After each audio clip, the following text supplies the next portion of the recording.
അപ്പോൾ ഇന്നലെ നമ്മൾ ബിഗ് ബോസിനെ പറ്റി ഒരു വീഡിയോ ചെയ്തിട്ടുണ്ടായിരുന്നു. അപ്പോൾ എല്ലാവരും നല്ല അഭിപ്രായമാണ് പറഞ്ഞത്. അപ്പോൾ എന്തായാലും ഇന്നും ഒരു ബിഗ് ബോസിനെ പറ്റി ഒരു അപ്ഡേറ്റ് ചെയ്യാമെന്ന് വിചാരിച്ചു. അപ്പോൾ ആദ്യമായിട്ട് ചാനൽ കാണുന്നവർ സബ്സ്ക്രൈബ് ചെയ്യുക, സപ്പോർട്ട് ചെയ്യുക. അപ്പോൾ എന്തായാലും നമ്മളെ വീഡിയോയിലേക്ക് എടുക്കാം. നമ്മൾ ഇന്ന് നോമിനേഷനാണ്.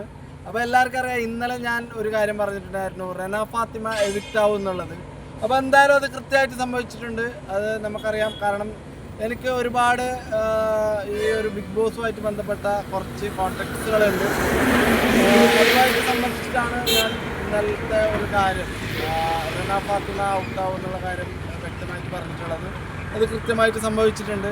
അപ്പോൾ പ്രേക്ഷകരത് വിളിച്ച് കുറച്ച് ആൾക്കാർ അഭിപ്രായം പറഞ്ഞിട്ടുണ്ട്. എന്തായാലും നിങ്ങൾ പറഞ്ഞതൊക്കെ കൃത്യമായി നടത്തുന്നുണ്ട് എന്നുള്ള കാര്യം അതിലൊരുപാട് സന്തോഷമാണ്.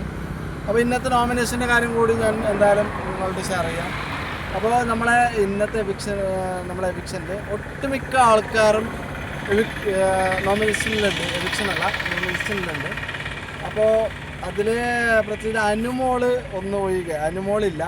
അതേപോലെ നിവിനില്ലാത്തത് വളരെയധികം അതിശയപ്പെടുത്തുന്ന ഒരു കാര്യമാണ്. നിവിനില്ല, അനുമോളില്ല. ഒന്നിൽ ക്യാപ്റ്റൻ ആയതുകൊണ്ടില്ല. അതുപോലെ നോറയ്ക്ക് സ്പെഷ്യൽ പവർ ഉള്ളതുകൊണ്ട് നോറയില്ല. ഈ 4 പേര് ഒഴികെ അനീഷ് അടക്കം എല്ലാവരും ഇപ്രാവശ്യം നോമിനേഷനിലുണ്ട്.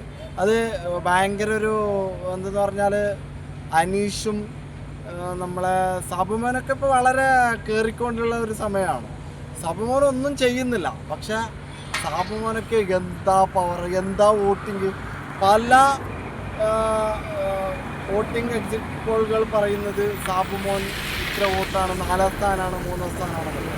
പക്ഷേ സാബുമോനൊക്കെ അവിടെ ഒന്നും ചെയ്യുന്നില്ല. പക്ഷേ ഇത്രയും പ്രേക്ഷക പിന്തുണ അവന് എങ്ങനെ കിട്ടുന്നുണ്ടെന്നുള്ളത് വളരെ അതിശയപ്പെടുന്ന ഒരു കാര്യമാണ്.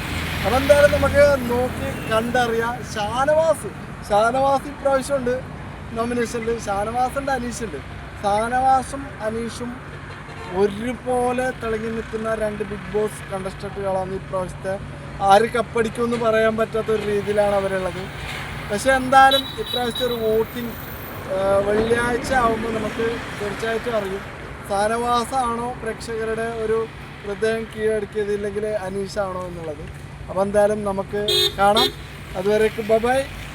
നാളെ വീണ്ടും ഒരു പുതിയ അപ്ഡേറ്റ് ആയിട്ട് ഞാൻ വരും. Thank you.